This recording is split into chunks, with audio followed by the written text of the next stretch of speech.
mayam akhoi huji Kanglayen se kamai thage do adu yengnabagi mayam akhoi huji Kanglayen thaba je kamai thage do mayam da khanganjanidana Kanglayen thaba mayam da utarake sida laising se sengum thagiba sina Kanglayen thagibagi ne bako dagi sengum thagiba shu utarake sina sengum thaniba jaru pairaga thamba dagi sisna jaruyan thagibagi ngaktane bako thaba loraga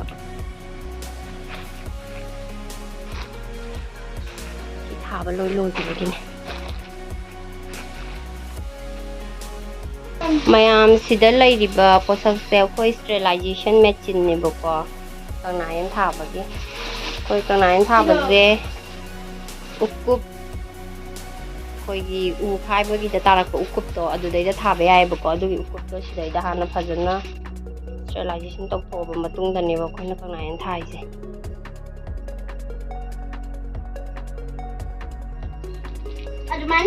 da lai se mayam kaino ne khoi gi ngasagi ukup sterilization tok thokra ba ukup tu ne bako do shigi ukup se sidai sta khoina my process to ne ba koina taksarak toije sidai maru leiresta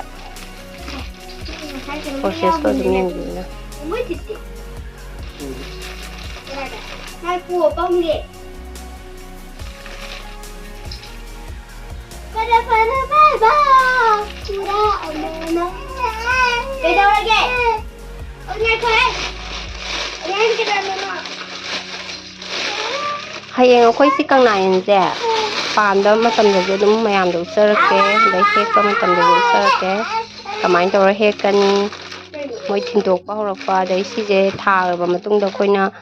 ising saiba hida kapa kai ke loi sarak các bạn cái đúng mất em ạ mai một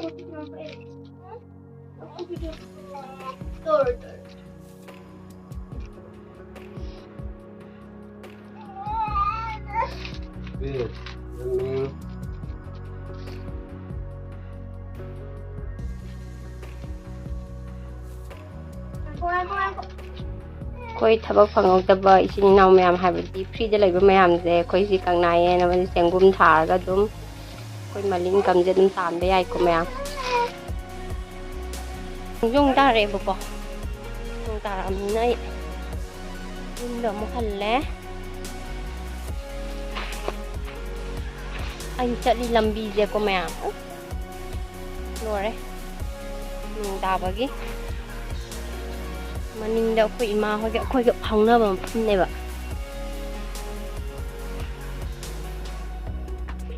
ta thoi